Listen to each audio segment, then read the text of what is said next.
Hello, it's Michelle with Books Cause Insomnia.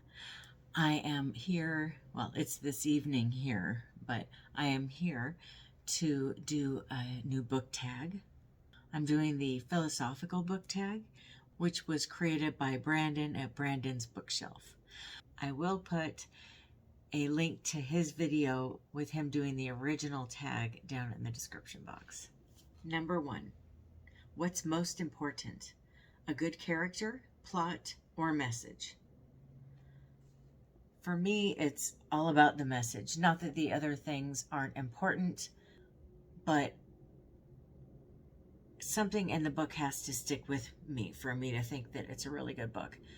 Did I learn something, or did something really stick out to me that I'll be thinking about 10 years from now? If there's something in it that just really meant a lot to me in some way, shape, or form, I'm a lot more likely to think that it was a good book. Number 2, should one read books about ideas or opinions they disagree with? Absolutely, I think so. I think that it's the only way to stay well-versed and open-minded is to read books that have ideas that one doesn't agree with. I think that's actually pretty important because it gives each of us a chance to identify with people that we don't agree with as being human. It gives us a chance to have empathy for people that we don't agree with. And I think that's very important, especially right now, because we seem to really lash out at anybody we don't agree with in our society, which I don't think is a very productive thing. I think it gives us a chance to think about what we do have in common with people and in what ways our lives are similar, and then, just kind of step back, get away from the emotionality of not agreeing with someone and hear what they have to say. I think books are a much easier way of doing that. Number 3, as tech advances, what do you think will be the role of books? Well, for me personally, I think that the role of books will get bigger in my life as technology advances, because I tend to be hesitant towards technology. I tend to not embrace it. And I think that it's very important for me personally to step away from technology, step back from it, kind of get back to my roots. I love sitting down with a paper book and just forgetting about technology. I especially love reading books that took place before, not before technology, because it's been around quite a long time, but before it took over our lives to such a big degree. Books that took place before everybody had a computer in their home, before everyone had a cell phone and social media and that kind of thing. Number 4, how important are summaries, review, and art in your book choosing? Well, summaries, not that important. I think a lot of them aren't written very well.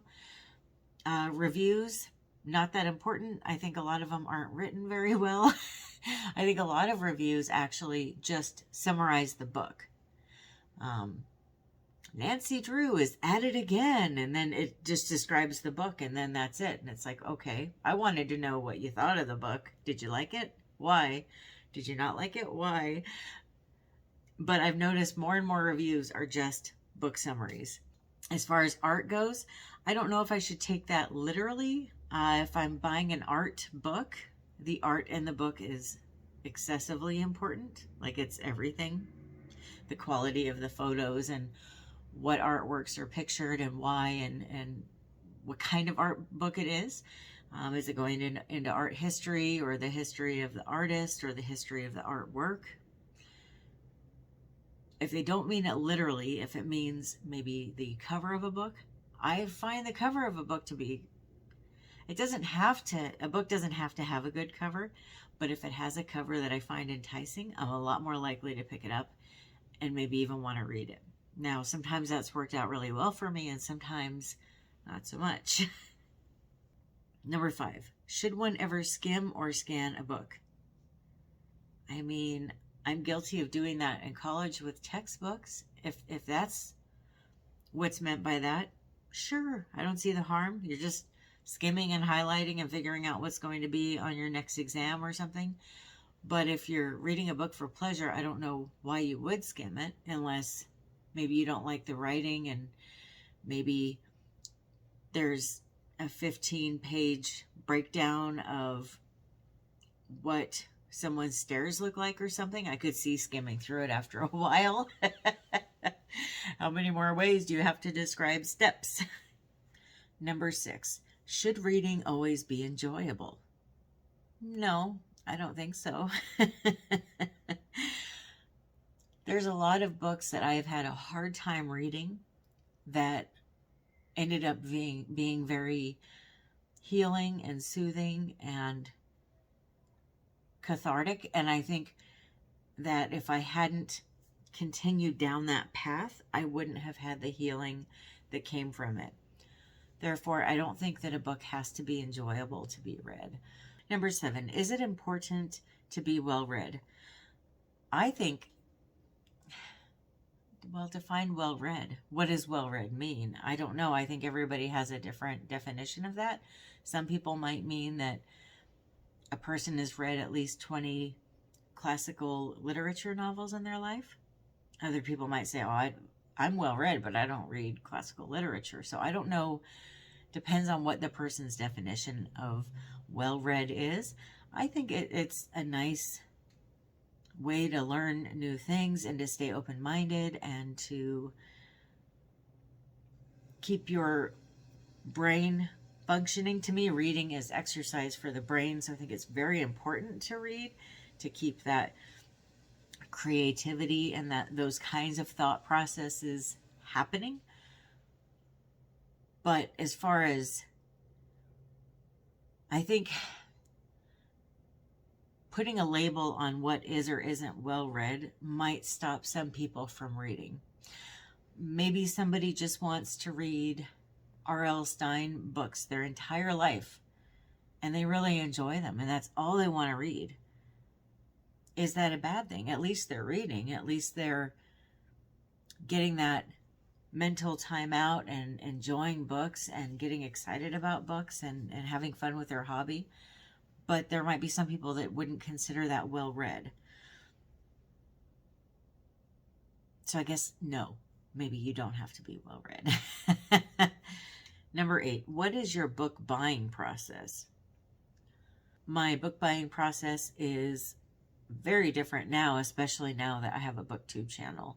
I have a book of the month book each month that I select. I do videos each quarter or each season of the year with anticipated book releases, and I try to get one release each month, unless it happens to also be a book of the month selection, then I don't have to go buy another book. And then the other thing I do when people recommend books or I'm watching other BookTube channels and I see books that I think look really good, I put them on a wish list. I have a couple different wish lists, but I have one on my phone that is starting to get pretty big here. And that one, if I'm at a thrift shop, or I like to buy used books actually. So if I'm at my local used bookstore, I'll go through my wish list and see if they have any of the books that I want. Another thing I do is I'll go on Better World Books and I'll buy a bunch of books on my list and kind of clean the list out a little bit. And it's nice because I can get a bunch of books that I haven't read for a very small amount of money, buying them used like that. And I feel like I'm recycling, which is kind of nice. And I tend to really like the covers on older books as well. Number 9, what is your reading process? Well, I do my TBR list. I pick certain books out based on the new release thing and the book of the month thing. And then if it's not a certain season where I have certain books in mind, I have that TBR game that I play where I have a bunch of different prompts, and that kind of helps me narrow down what I'm going to read each month. And I try to stick as closely to that as I can. I don't always get all the books read, but I'd like to have plenty to pick from on my TBR list each month so that I don't have to stop and think, okay, what am I going to read now? Because that kind of overwhelms me with the amount of books that I want to read. So once I've selected the book, I sit down, I look at the book, I feel it, I smell it. I put a paper clip in the book. I don't have any books around to show you, but I use paper clips as my bookmarks. And then I usually put a couple post-it notes in a book on the front page on the inside, and that's how I annotate my books. Number 10, how do you use what you read? How do I use it? Well, there's a couple different ways that could be interpreted too. I use books as a way to relax, unwind, get my mind off of that which stresses me out, which is a lot of stuff. I think living in this technological age, in this social media age, it's hard to not get stressed out all the time just by things that I see on social media. News blurbs are constantly popping up on my phone. I stress out about work. I stress out about bills. I mean, I stress out about probably all the same things you do. And when I stop and pick up a book, all that wipes away and I'm in the book. I'm creating my own movie in my head of the book, what the characters look like, what the house looks like, what the street they're walking down looks like, that kind of thing. And so I definitely use books as a anti-anxiety tool, as a anti-depression tool, as a means of escapism. And sometimes I can grow and learn a lot from books. Sometimes I can just feel really happy, and some of the cozy mysteries I read really make me feel nourished. Number 11, if you could download a book to your brain, would you still read?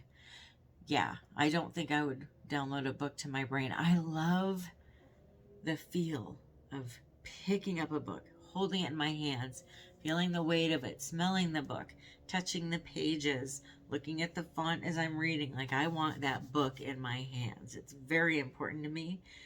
And I want to be able to picture things with my own imagination in my mind as I'm reading the book. I don't think if I could download books into my brain that I would take that much time. It'd just be like, okay, and then on to the next one, and then on to the next one, that kind of thing. So I think I would lose so much of the joy of reading just downloading books into my brain. Just doesn't sound old school enough for me. I think I'm actually a little bit of an old-fashioned person. Sometimes I think I would have really got along better mentally maybe if I grew up in the 40s or something. Like, I just feel like I'm an old woman and trapped in this younger body or something.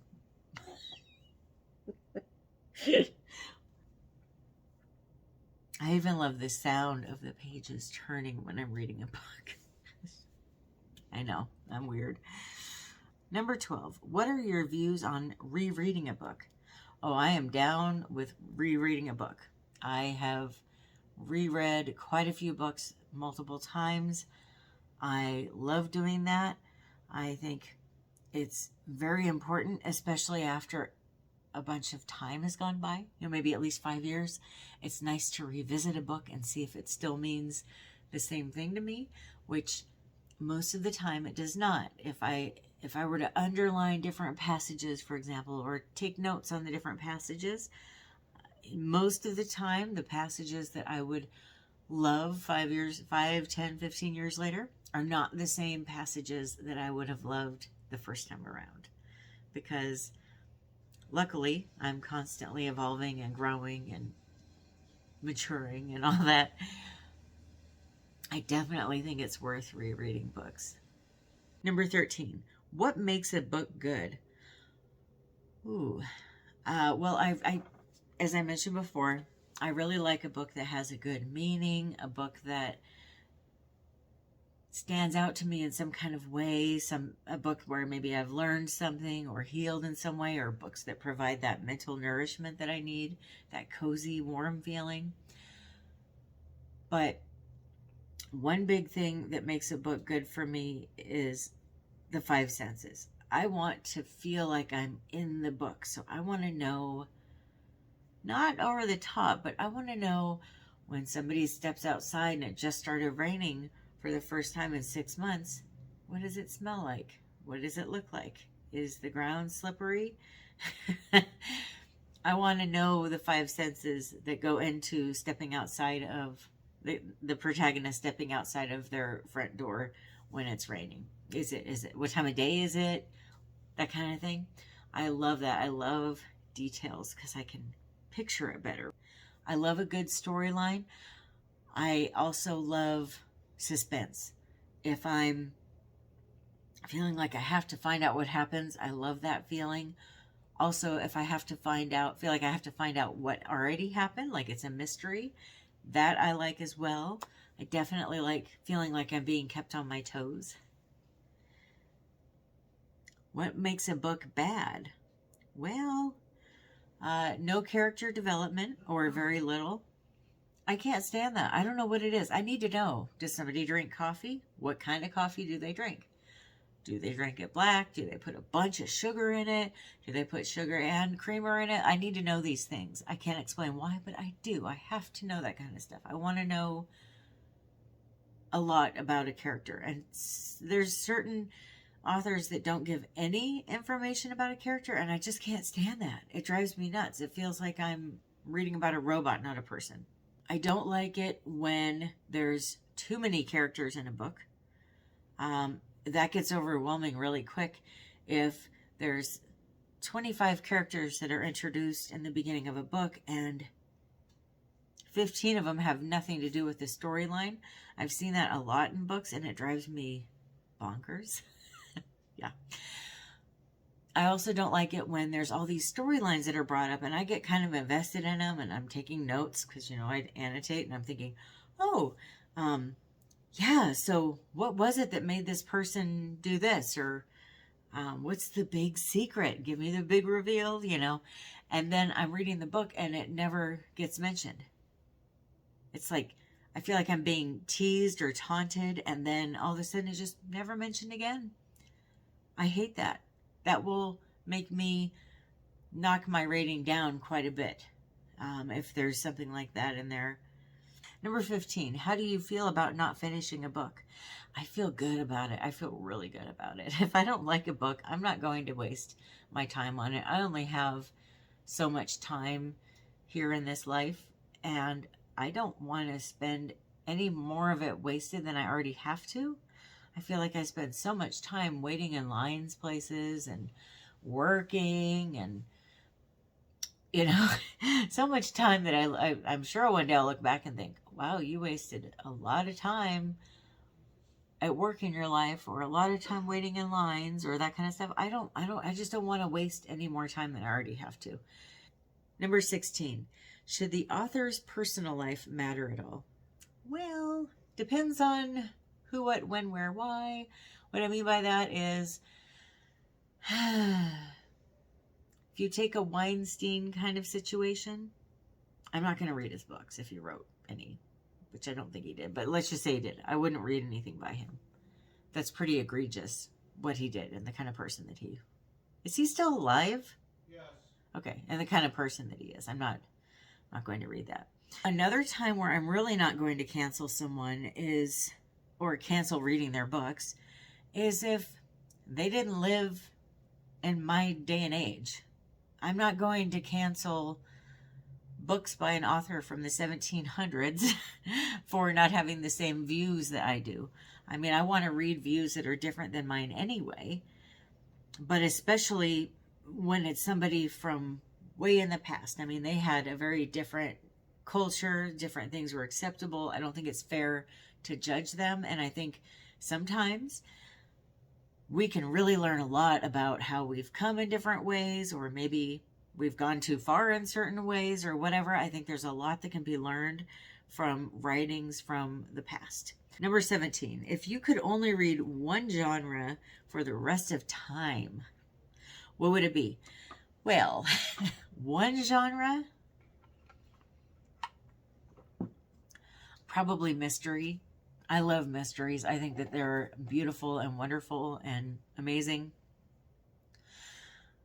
So yeah, I'm pretty sure it would be mystery, because there's some subgenres to mystery that are pretty appealing too. So I think that's the direction I would go. Maybe thriller / horror, but some mysteries could be considered thrillers or horrors. So I wouldn't really have to give those up if I read nothing but mystery books.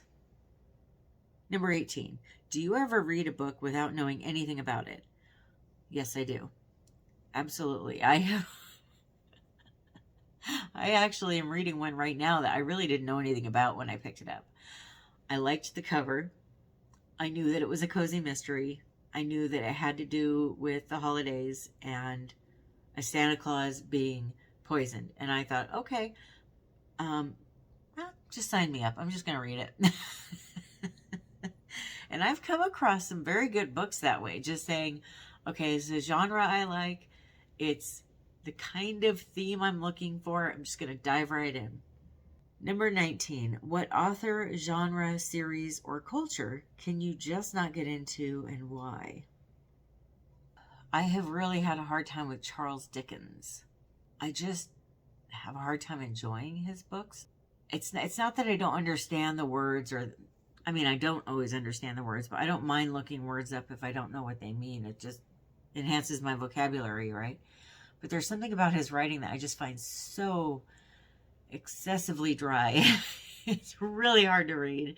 But I appreciate some of the stories that he has created. A Christmas Carol, for example, is one of the greatest Christmas stories of all time. How many different adaptations have come out of that? How many different movies have they made that are based off of that? I mean, I love that story. I just don't like his version of it, and he happens to be the creator of it. But now, see, here we go, though. I have decided that I'm going to give him another chance with some of his other books in the future, just not right now.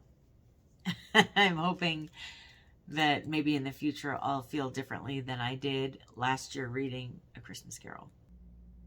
Number 20. Do you think everyone should read, and why? Yes, I absolutely do. I think, you know how they say that if you want to be healthy, you need to eat healthy and you need to have an active lifestyle? Well, I think that you also need to read on a regular basis. And how much, that's up to the individual, of course, but I think it provides a lot of exercise for your brain and your creativity and firing of your synapses, synaptic firing. So many books kind of open up people's eyes to things that they've never thought of before, ways of life they've never thought of before. I know for me, when I read historical fiction, I think, wow, I really appreciate my life right now. I don't have to go to an outhouse to go to the bathroom 3 a.m. when I have to go. I just walk into my bathroom and I got running water and everything, If I want to eat some chicken, I don't have to kill the chicken. I don't have to pluck it. I can just eat it. It's already taken care of for me and brought to the grocery store for me. I just go pick it up very nearby and cook it. So I think about all those kinds of ways. I feel so lucky and fortunate. If I didn't read, I don't know that those things would be as clear to me. Well, I hope I didn't bore you guys too much with my answers. Oh well, I'm just being me. Well, thank you so much for watching. I hope that you have a wonderful rest of your day or night. I would love to know what your answers are to any of these questions. If you'd like to answer all of them or some of them down in the comment section, please feel free. I'd love to hear what your thoughts are. I hope you have a wonderful rest of your day or night. Happy reading. Bye.